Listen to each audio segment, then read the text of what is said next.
प्रीतमपुर गांव में भोले अपनी पत्नी शांता और अपने बेटे अनुज के साथ एक छोटी सी झोपड़ी में रहता था। वो खेतों में दिन रात मजदूरी करके अपने परिवार का पेट भरता था। शांता दूसरे गांव में एक धनी व्यक्ति के घर में बाई का काम करती थी। दोनों मिलकर अपने परिवार के लिए कड़ी मेहनत करते थी। गर्मी के दिनों में प्रीतमपुर का तापमान 50 डिग्री से ऊपर पहुंचना कोई आम बात नहीं थी, लेकिन इस साल की चिलचिलाती धूप ने सबका जीना हराम कर दिया था। तेज धूप और बहती तेज हवा ने गांव वालों का सुख चैन छीन लिया था। चारों तरफ लू का कहर था। गांव के लोग पूरे दिन से लेकर पूरी रात तक इस भयंकर गर्मी के कहर से परेशान थे। सूरज की तेज गरम रोशनी ने सबको बेहाल कर रखा था। हे भगवान, ये कैसा दिन दिखा रहे हैं आप हमें। देखिए ना, इस साल कितनी तेज हवाएं और धूप हो रही है, भोले ने कहा।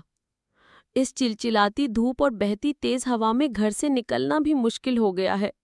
जैसे लग रहा है कि हम घर से निकलते ही पिघल जाएंगे। इस गर्मी और लू के कारण हम काम पर भी नहीं जा पा रहे हैं। इस साल के गर्मी और हवा के कारण पता नहीं कैसे दिन कटेंगे। अरे शांता, इस साल की गर्मी ने हम सब मजदूरों को पूरी तरह तोड़ दिया है। पता नहीं जिन बेचारों के पास घर नहीं है वे सब इस गर्मी को कैसे सहन कर रहे होंगे। शांता और भोले आपस में बात कर ही रहे होते हैं, तभी अनुज आकर कहता है, पापा, मैं भी आज आपके साथ खेत में काम करने चलूंगा। नहीं अनुज बेटा, बाहर बहुत तेज गर्मी है और तेज हवा भी चल रही है। तुम घर पर ही अपनी माँ के साथ रहो। पापा, मैं आपके साथ जाऊंगा तो जाऊंगा, मैं आपका काम देखूंगा और आपकी मदद करूंगा। मम्मी, पापा से बोलिए ना।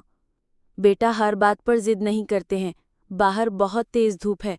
अगर तुम बाहर गए तो तबीयत खराब हो जाएगी और फिर तुम्हारी दवाई का खर्चा उठाना हमारे बस में नहीं है। घर के हालात तो वैसे ही पहले से ठीक नहीं है। अभी कई महीनों की मजदूरी नहीं मिली है।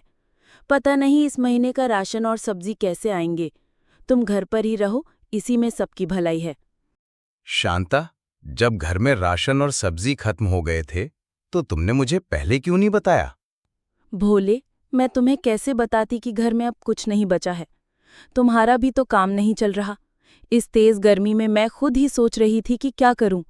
घर में ना तो चावल है न सब्जी, बस कुछ दिनों का आटा और थोड़ी सी दाल बची है। सब्जी लाए कई हफ्ते हो गए। पता नहीं अब चावल भी नसीब होगा कि नहीं। उम्मीद थी कि मेरी मालकिन मुझे कुछ पैसे दे देंगी तो मैं सारा सामान ले आती, मगर उन्होंने भी मुझे कई महीनों से एक भी पैसा नहीं दिया है। अरे, ये तो बिल्कुल भी अच्छा नहीं हुआ। अब हम घर का खर्चा कैसे चलाएंगे?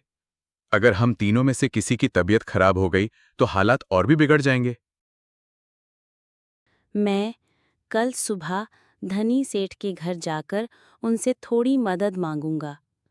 भोले की चिंता दिन प्रतिदिन बढ़ती जा रही थी। इस चिलचिलाती धूप और तेज हवाओं ने पहले से ही उनकी हालत खराब कर दी थी। अब घर में राशन न होने के कारण भोले और भी परेशान रहने लगा था। वो अपनी पत्नी और बेटे से कुछ कहना चाहता था, मगर कहने के लिए शब्द नहीं थे।